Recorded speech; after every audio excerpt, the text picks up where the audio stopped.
travelers along the path of the beam. I am known on this level of the tower as Jaime and Fuego, and if it please you, join me here for a bit of palaver on Hail, yeah, to Stephen King. That's right, so stoked to have you here.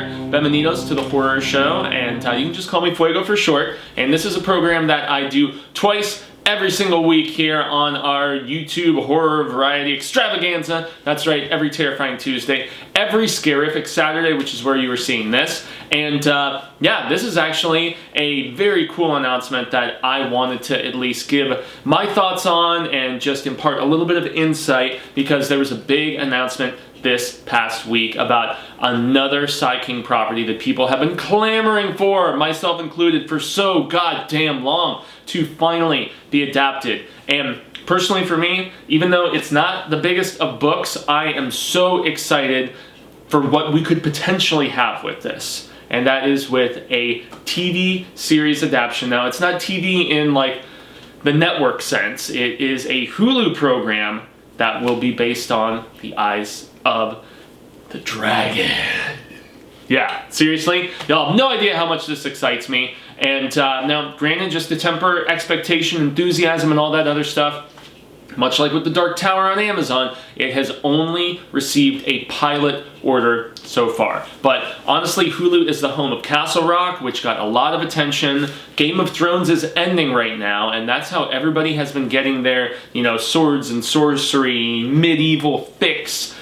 I watch Game of Thrones though. I'm one of those people who just doesn't really care, and yet I know it's been the chatter of everybody, not just on the horror show, but in just the general public, all across the planet. I suppose I will get to it at some particular point, but I feel like this announcement came during this week where we were about to see the final Game of Thrones episode of the series proper. I know there's a prequel series or something that they're working on, and perhaps George R.R. will stop stuffing his face with food and actually instead put a pen or like fingers to a typewriter or you know, keyboard to actually finish said novels that I know he has been claiming are eventually happening. And you know, I'm not here to talk about all the disappointment I know that people have received when the show got past the books, but bottom line, a lot of peeps think that this could, albeit in a more like YA sort of way, because The Eyes of the Dragon is very much a well, he wrote it for his kids. If you guys are unfamiliar with this particular book, I absolutely adore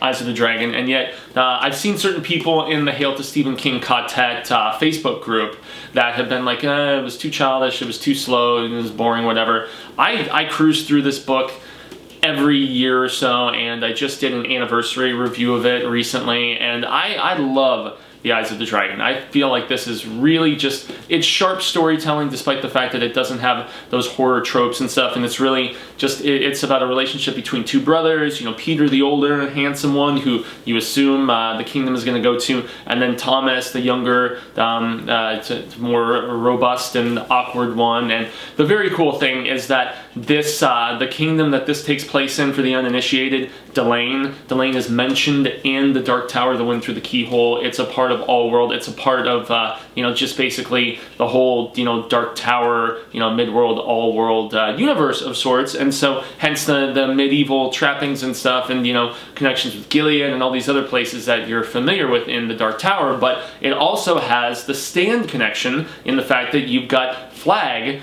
albeit in a different incarnation of himself, because if you've read the uncut version of The Stand, you know that he is able to regenerate in a different form in different places, or teleport. I don't know, there's a lot of debate as to what really happened at the end of The Stand, you know, when the nuke goes off and stuff. Did Flag die and then just the wheel came around again and, you know, he's once again alive, or did he actually see what was going to happen and he like just, you know, he's like, you know, beam me up, number one, and he just, you know, jumps to this place where there's nothing but these like native, almost like aborigines that, you know, couldn't really, you know, they definitely didn't speak English and they start worshiping him. But Flag in a different form as a sorcerer, you know, this like, you know, evil scheming type guy who does, well, he does everything in his power to not only kill the slightly unpopular king, you know, but he also just, he's pulling the strings in a very fascinating fashion. And I don't know. I love Eyes of the Dragon, and yet I know that there are some people who are just not as big on it as me, and that's perfectly fine. As I always say, you know, books are subjective, and I know that there are a lot of King fans that prefer he just stick to the spooktacular and just leave it at that. But the Hulu destination is cool because that means even if they do want to ramp it up and make it a little bit more adult than we had in the source material, they will have the creative freedom with which to do that. Although with Fox 21, I believe it is, being the film production company that's going to be doing it, you know, Disney owns Hulu free and clear now. So Fox 21 will be the ones producing at least the pilot, and if it gets beyond the pilot's phase, yeah, they're going to continue along with it. And the intriguing thing for me is the name of the writer slash showrunner, if it does in fact go to series, that is attached to this. And I know he is, he's kind of a polarizing person in Hollywood. It's none other than Seth Grahame-Smith. Now, Seth Grahame-Smith got his initial interest and I guess just kind of fame and acclaim and all that by doing Pride and Prejudice and Zombies. And that was essentially taking the Pride and Prejudice story that Jane Austen, I want to say, if I'm not mistaken. But yeah, taking that, and let's just throw zombies in this, you know, I'm trying to think if it would be called a colonial tale or if it would be called a, what that particular period in British history would be properly classified as. It's not Renaissance, obviously. I don't know. Well, long story short, I have not read the book, so I can't really say much beyond that, but I was quite entertained by the film version with Lily James, even if, you know, Seth Grahame-Smith didn't have a hand in writing it. I felt like it was a very creative mashup idea, and after Pride and Prejudice and Zombies, you know, got that attention, he decided to take another, you know, just in this case, historical figure, and just kind of mash it up and twist it on its head as well, because he wrote a book called Abraham Lincoln Vampire Hunter. Yeah, Seth Grahame-Smith wrote Abraham Lincoln Vampire Hunter, and unlike with the Pride and Prejudice and Zombies adaptation, he also wrote the big screen script. I didn't hate Abraham Lincoln Vampire Hunter, the film, okay? Didn't hate it. A lot of people did, though. A lot of people were just like, this is silly, it's stupid, it's kind of cherry-picking historical beats and really just molding it to its own and not executing it very well. And if I remember correctly, it was only PG-13, so it's not like it was like super violent the way that some people would have wanted it to be. And also, the conclusion, the finale that made the most sense about, well, spoilers, John Wilkes Booth being a vampire and him being the one actually going after Abraham Lincoln and trying to kill him as kind of a revenge type angle. You know, he's not just a Confederate or a former Confederate in this particular point and an actor, but he's also a vampire. They decided to omit that from the film for whatever reason, but while I was tolerant of the Abraham Lincoln Vampire Hunter film, love the book. Absolutely love the book. I have not read The Last American Vampire, I think it's called, which is the sequel, which follows the vampire friend that kind of the good vampy buddy that that Abe makes and stuff. But yeah, I personally think that even the Dark Shadows movie that he adapted, which a lot of people were super hard on that too. You know, they were like, Tim Burton has lost his way. Dark Shadows film is shite. I didn't hate that either. I actually had fun with the Dark Shadows movie. It was a little campier than I was anticipating, you know, and Seth Grahame-Smith wrote the script for that too. He's got more so into producing stuff lately, like he's done the It films, he's done a couple other horror properties, and I know he was doing like some sort of almost like a coming-of-age comedy type thing on TV at one particular point. But yeah, I didn't mind Dark Shadows. I didn't mind the Abraham Lincoln Vampire Hunter, you know, film, and I enjoyed the hell out of, you know, his novel. And then he also co-wrote the script to Lego Batman, which I think might be the best Lego movie. So, whereas there's a lot of people that are going to walk into this situation and they're just like, oh, Seth Grahame-Smith as the writer and the showrunner if it goes to series, that's big red flags, man. This just cannot, this just will not do. Call the schoolmaster. But yeah, I'm totally okay with this, honestly. And just the fact that he describes wanting to honor the source material and show reverence to it and yet expand within it. If we have like an 8 or a 10 episode series, I mean, once again, this book is only like around 3 and some change, I want to say. maybe not even that. Yeah, 3.0. God, the illustrations are so good in this. If you get the chance and you have any interest, read the review that I did of this book, the anniversary review, because it was just so much fun getting to talk about this. And so, yeah, 326 pages, at least here in the hardcover format.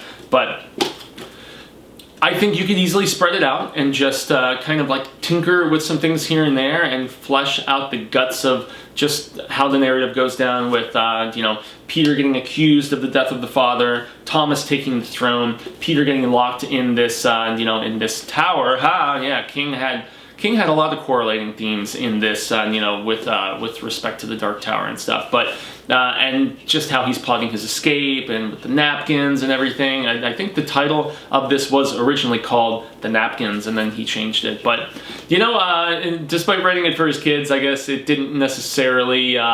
Maybe it was more so for Naomi, you know, read her a story of princesses and, you know, wizards and stuff. Although, is there a princess in this? No, I don't think so. It's princes and, you know, but something more along the lines of the uncontroversial that a lot of King's other stuff could have been. But, you know, whereas Naomi is, you know, she's, I'm trying to remember if she's a Christian pastor or reverend or something like that. But both of the boys, Owen and Joe, obviously, this didn't save them from writing scarific shizzle. So, but I'm actually very cool with the home at Hulu. I think that it's rich enough with mythology that you could easily expand in various ways, and it could be very, very fascinating. But I'm going to give credit where it's due. There was somebody in the Hail to Stephen King Facebook group, and I wish I remembered the name, but I'm not going to take credit for this suggestion because I feel like this is a very cool idea.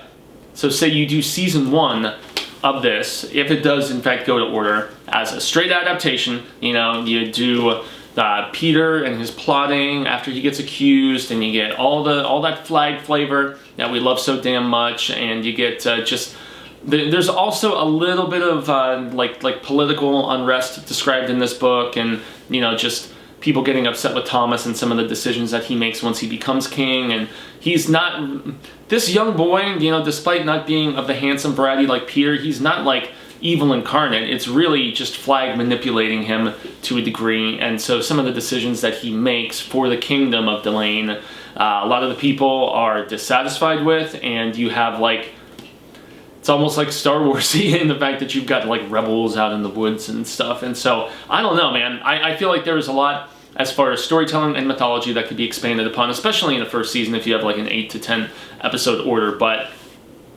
season 2, if they turn season 2, if we do somehow miraculously get there, it's a successful show, it's well viewed, and so on and so forth.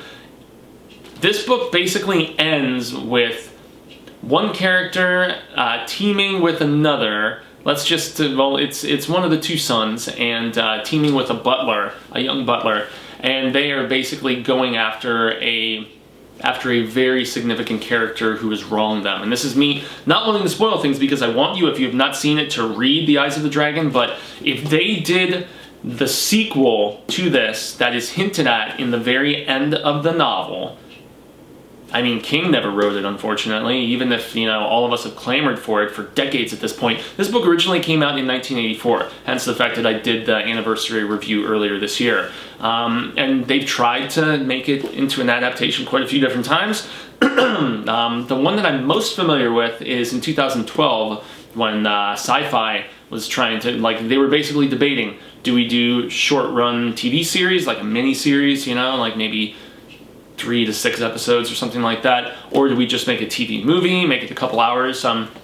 This is a story that I think could exist as a 2 to 4 hour film and be just fine. But with that larger format, as I mentioned, if you spread it across a bunch of different episodes on Hulu, you know, the home of Castle Rock, you can do so much nuance and expansion and just build the universe even bigger. It's too bad that it's on a different network than the Dark Tower, you know, especially since they both exist within the same realm of sorts, I guess you would say. But yeah, I'm totally cool with, you know, the destination for this, provided it goes to series. I'm totally cool with writer/showrunner Seth Grahame-Smith. If you have not read the book Abraham Lincoln, Vampire Hunter, please, please do. I have lots of friends rave to me about Pride and Prejudice and Zombies from time to time. I haven't personally read it, as I said earlier, so I can't really claim much beyond the fact that I loved Abe Lincoln, Vampy Killer, and I really enjoyed a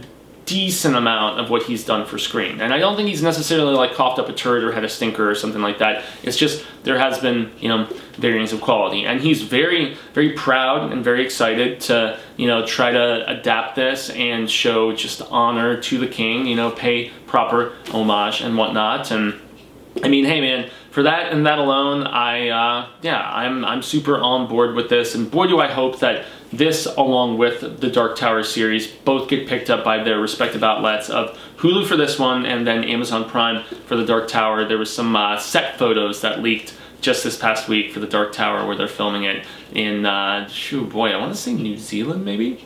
Could be wrong, but yeah, I'm super stoked for the possibility of both of these. And you know, obviously, what kind of casting they would end up getting into. Who's going to play Flag? That's what I really want to know the most. So, yeah. Bummer is that all too often with these pilots, like, we don't get to see them if they don't get ordered to series. It's not like they leak onto the internet or anything like that. Like, I would have loved to have seen the 2 different pilots they've done for Joe Hill's Lock and Key. I haven't been able to find them floating around on the internet so far or anything of that nature. And there's various others on Amazon, on you know, on Hulu, it's all kinds of network and, you know, pay cable television and stuff like that. So will this fill the void for Game of Thrones fans? Probably not, but it's at least in a similar ilk as far as setting and things like that, where I think that it could definitely be successful, be a hit. You know, Fox 21, Seth Grahame-Smith, and Hulu all teaming together for this, I think could be a most righteous combination of just, you know, talent and, you know, I guess release platform. So that is going to do it for this. This is a rather shorter episode, and unfortunately the reason for that is because I have kind of a memorial of sorts to attend, and yeah, it's a drummer buddy of mine from back in the day, and I'm not here to give a sob fest. I'm just here to say that that dude enjoyed the hell out of fantasy and awesome music and all kinds of other stuff. So I'm gonna say, Alex Barr, I love you, man. And yeah, I hope you're smiling in the sky about all the cool creative stuff in music and in literature and film and all the otherness that we are seeing here. So I have been Jaime and Fuego. You can find me on all social media sectors like Twitter, Instagram, Facebook, and YouTube, where I have my own personal YouTube channel. It's called Fuegotainment, but you can find it at youtube.com/Jaime and Fuego, just like I spell my name. But honestly, if you just Google Fuegotainment, just like it's spelled on the little logo thing right down there that's popping up, yeah, you'll be able to get all the proper infos and stuff. I'm going to put this right back up on the shelf. And yeah, I just put up my review of John Wick Chapter 3, Parabellum, which was badass. State of the badass art, if I'm going to quote Bill Paxton from the extended version of the second Aliens movie. Oh boy, what else? Ongoing Star Wars coverage. I just put up my review of the audiobook Dooku Jedi Lost, which is an audiobook only. Master and Apprentice, which is a Claudia Gray prequels novel about Qui-Gon and Obi-Wan on an early mission before Episode 1, The Phantom Menace.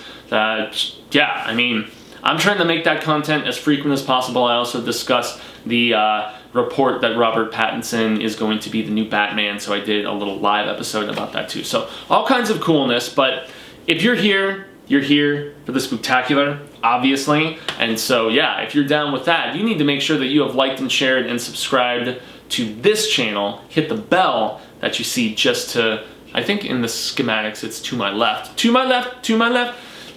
Hit that belly button to the left, so that you've got, you know, just a little reminder about any time we put up new content, 1, sometimes 2 times a day. Anytime we have Hail to Stephen King, it is a bonus second episode of the day on Tuesday and on Saturday. And so, yeah, we do trailer reactions and convention coverage, like all the coolness from Texas Frightmare that has gone up over the course of this past week on the channel here. Interview with I'll Take Your Dead director Chad Archibald. You got to see us being silly and, you know, singing karaoke, dancing around, and, you know, being tards at some of the other parties, and was a great experience. Talked to some very cool creatives and artists, and hanging with the Blood Bath and Beyond guys was a ton of fun since they've been online friends of ours for quite a while. So yeah, all kinds of different things under the horror umbrella, and hence the variety stigma. So lastly, I have to mention the Hail to Stephen King Facebook group that I hinted at earlier. I am the sole admin and moderator on the Facebook page. It's really the only thing that brings me on the Facebook, and we have a tremendous Ka-Tet of avid constant readers and viewers alike, and you know, we do a little diversion, you know, here and there where you can talk about something besides Side King, but for the most part, it's all about the King clan, whether it's, you know, Steve specifically, Joe, Owen, a little bit of Tabby here and there. And so, yeah, we have such great palaver there, and it's very, very respectful, very passionate, and it just really warms my heart every time I jump on there. We have almost 500 people on there now, and it just, you know, it brings me so much humble honor to be just kind of setting up a spot where other tower junkies and, you know, CRs like myself can just share that kinship and that palaver, as I mentioned earlier. But yeah, that's essentially going to wrap things up for us today. So I will say, until the Wheel of Ka comes around once more, hasta luego, sin amigos, and constant readers and viewers alike. I hope that we get to share palaver sooner rather than later. And until that instance occurs, remember to stay scared and read Stephen King, most notably, The Eyes of the Dragon.